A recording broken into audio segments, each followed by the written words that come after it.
Hello friends, good morning. Welcome back my YouTube channel. स्वागत है आप सभी का आरकेल स्टडी में। फ्रेंड्स, आज है 10 अगस्त 2021 और आज के लिए जो भी करंट अफेयर्स के क्वेश्चन बनते थे वो सब आपके लिए लेकर के आए हैं। तो वीडियो देखने से पहले अभी तक आपने हमारे चैनल को सब्सक्राइब नहीं किया तो चैनल को सब्सक्राइब कर दीजिए और बेल आइकन को प्रेस कर दीजिए ताकि आने वाली सभी वीडियो को आप टाइम से पहले देख सकें। तो चलिए स्टार्ट करते हैं। क्वेश्चन नंबर 1, भारतीय नौसेना ने किस नौसेना के साथ 2 दिवसीय द्विपक्षीय मार्ग अभ्यास में भाग लिया है? तो इसका राइट आंसर हो जाएगा friends option number B, UK. इसके बारे में और डिटेल में जान लेते हैं। भारतीय नौसेना और UK navy aircraft carrier strike group ने HMS क्वीन एलिजाबेथ के नेतृत्व में बंगाल की खाड़ी में 2 दिवसीय द्विपक्षीय पैसेज अभ्यास में भाग लिया है। याद रखेंगे। अगला क्वेश्चन, मीराबाई चानू ने 2020 टोक्यो खेलों में महिला 49 किलोग्राम वर्ग में कौन सा पदक जीता है? तो इसका राइट आंसर हो जाएगा फ्रेंड्स ऑप्शन नंबर ए, चांदी का। इसके बारे में और डिटेल में जान लेते हैं। मीराबाई चानू ने रजत पदक जीता और महिला 49 किलोग्राम वर्ग में 2020 टोक्यो खेलों में ओलंपिक पदक जीतने वाली पहली भारतीय महिला बनी है। याद रखेंगे। अगला क्वेश्चन, कॉर्टेवा एग्री साइंस कृषि विज्ञान किस राज्य में 40,000 एकड़ में स्थायी चावल की खेती को बढ़ावा देना है? तो इसका राइट आंसर हो जाएगा फ्रेंड्स ऑप्शन नंबर ए, उत्तर प्रदेश। इसके बारे में और डिटेल में जान लेते हैं। एक वैश्विक कृषि कंपनी ने गुरुवार को घोषणा की है कि उसने उत्तर प्रदेश में 40,000 एकड़ में टिकाऊ चावल की खेती को बढ़ावा देने के लिए विश्व बैंक समूह के 2030 जल संसाधन समूह के साथ 3 साल की परियोजना पर हस्ताक्षर किए हैं। याद रखेंगे। अगला क्वेश्चन, हाल ही में भारतीय संसद के किस सदन में आवश्यक रक्षा सेवा विधेयक पेश किया गया है? तो इसका राइट आंसर हो जाएगा ऑप्शन नंबर सी, लोकसभा।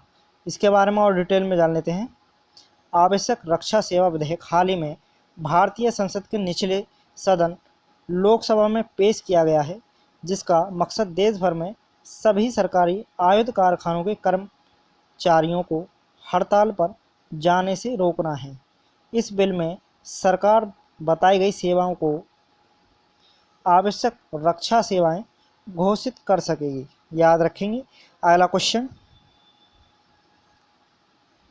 ओडिशा के NTPC ने हाल ही में दालीपाली में कितनी मेगावाट क्षमता की दूसरी इकाई का परीक्षण पूरा किया है? तो इसका राइट आंसर हो जाएगा friends option number B, 800 megawatt. इसके बारे में और डिटेल में जान लेते हैं। ओडिशा के national thermal power corporation limited NTPC ने हाल ही में दालीपाली में 800 मेगावाट क्षमता की दूसरी इकाई का परीक्षण पूरा किया है। इसके साथ ही NTPC की कुल स्थापित क्षमता अब 66,875 मेगावाट हो गई है। वर्तमान में NTPC समूह के पास 29 नवीनीकरण परियोजनाओं सहित 71 बिजली स्टेशन है। याद रखेंगे। अगला क्वेश्चन, प्रसिद्ध कवि सतीश कालशेखर का निधन किस भाषा से संबंधित है?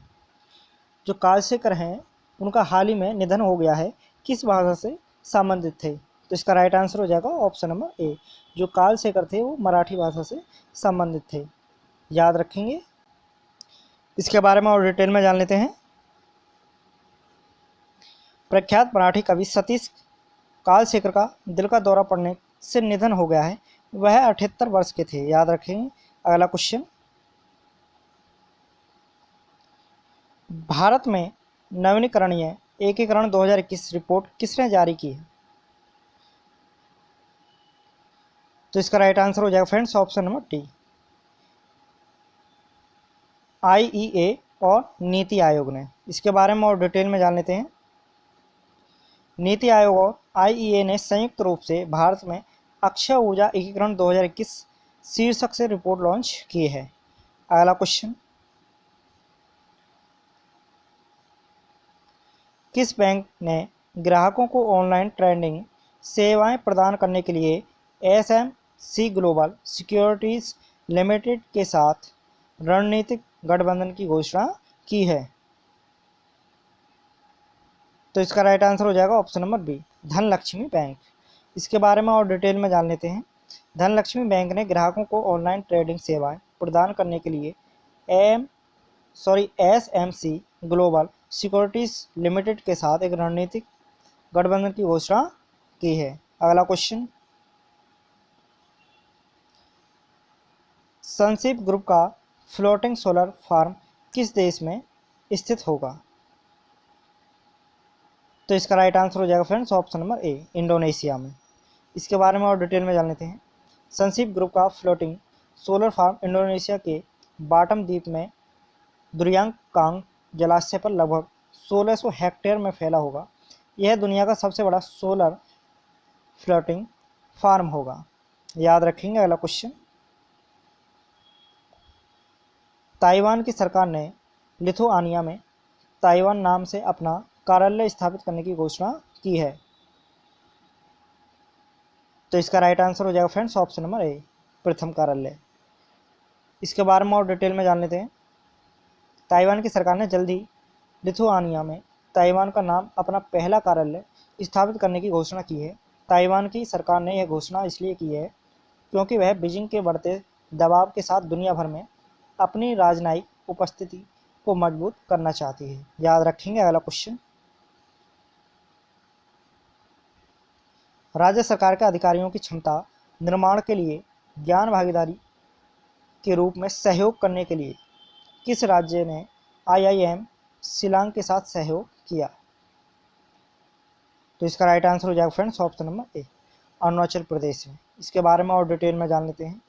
अरुणाचल प्रदेश सरकार ने राज्य सरकार के अधिकारियों की क्षमता निर्माण के लिए ज्ञान भागीदार के रूप में सहयोग करने के लिए doctor APJ Abdul Kalam centre for policy research and analysis IIM Shillong के साथ एक समझौता ज्ञापन पर हस्ताक्षर किए हैं। अगला क्वेश्चन, फ्रेंड्स अभी तक आपने हमारे चैनल को सब्सक्राइब किया तो चैनल को जरूर सब्सक्राइब कर दें। नासा ने यूरोपा क्लिपर मिशन के लिए किस अंतरिक्ष एजेंसी का चयन किया है?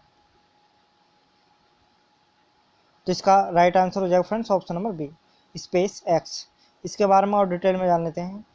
नासा ने यूरोपा क्लिपर मिशन के लिए स्पेस एक्स का चयन किया।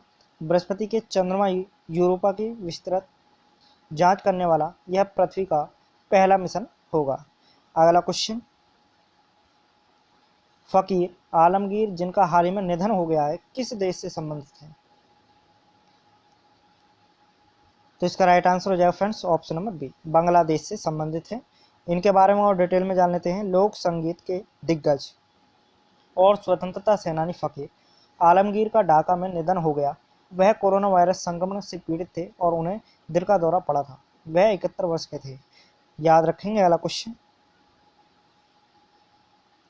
एपीईडीए ने किसानों की आय बढ़ाने के लिए किस राज्य के साथ सहयोग किया है? तो इसका राइट आंसर हो जाएगा friends option number C, Ladakh राज्य से।